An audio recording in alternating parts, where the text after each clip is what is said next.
If you didn't know any better, you would have thought it was just another lacrosse game. Students cheered.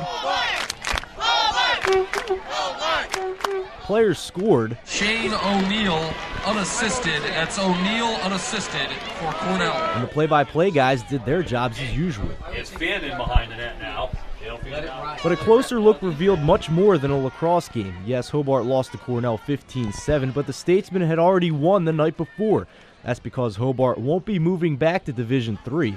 The Statesmen are staying in Division I. We had a team meeting last night at 9 o'clock, and we found out, and the immediate reaction was excitement. I work down in the equipment room right by the lacrosse locker room, so they were having a big meeting down there, and I heard the cheers go up, so I figured something was up, but I didn't think they would change that fast at all. Hobart's Board of Trustees voted last Saturday to move the lacrosse team from D1 to D3, citing the challenges of recruiting D1 talent and competing without athletic scholarships.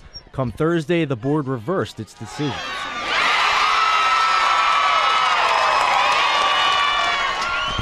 Before last night's game, more than 200 students tailgated in what they call the freshman lot near Boswell Field.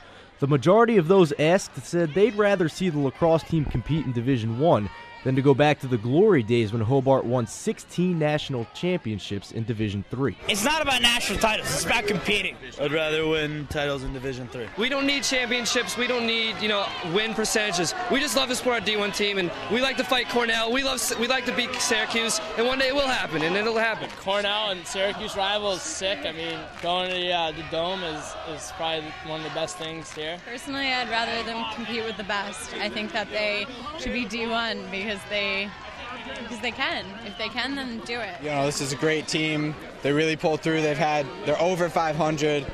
I mean, they should stay D1. The students voiced their opinion all week on the board's decision, but board president David Deming wrote in a letter to the community, the decision to stay in Division I was made after an outpouring of letters, phone calls, and emails from alumni, parents, and friends, something Hobart head coach Matt Kerwick definitely recognized. The groundswell of alumni was incredible.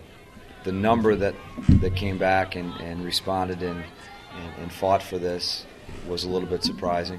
I knew there were a lot of guys in our corner, but it was overwhelming to see the positive response from our alum. By game day, over 2,000 people had signed the petition to keep Hobart lacrosse in Division I. It was almost appropriate Hobart played Cornell afterwards, too.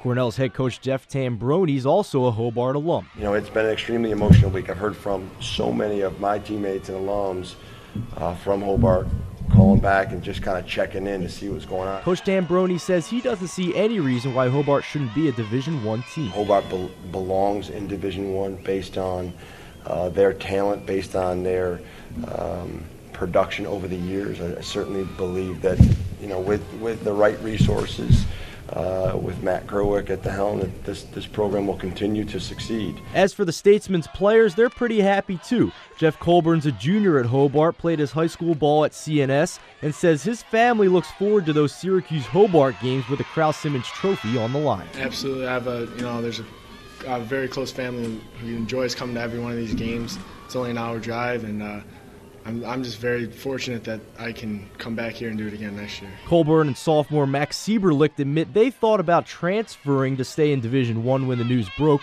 but they say that's not where the attention was during the week.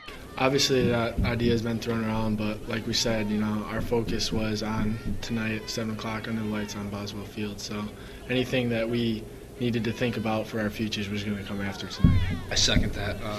Definitely the talk was there, but it came down to Friday night, and we knew if it was going to be our last game together, we wanted to go out and play it together and be there for each other, not even thinking about outside distractions. Even though the 2008 season is over for Hobart lacrosse, it's not the last game for the team or these players. Coach Kerwick gives the Board of Trustees credit for that. And these guys are Division I lacrosse team, and they deserve to be in Division I. It was great to see that the board could have the courage to make that decision and switch it, because that doesn't happen very often these days. So I give the colleges credit for making this decision, and I know our guys are very excited. So the 128th time Hobart and Cornell battled on the lacrosse field may not be remembered for the game itself, but instead for the fact that the game ended with everyone knowing there will be a 129th meeting. Steve Andress, WAER Sports.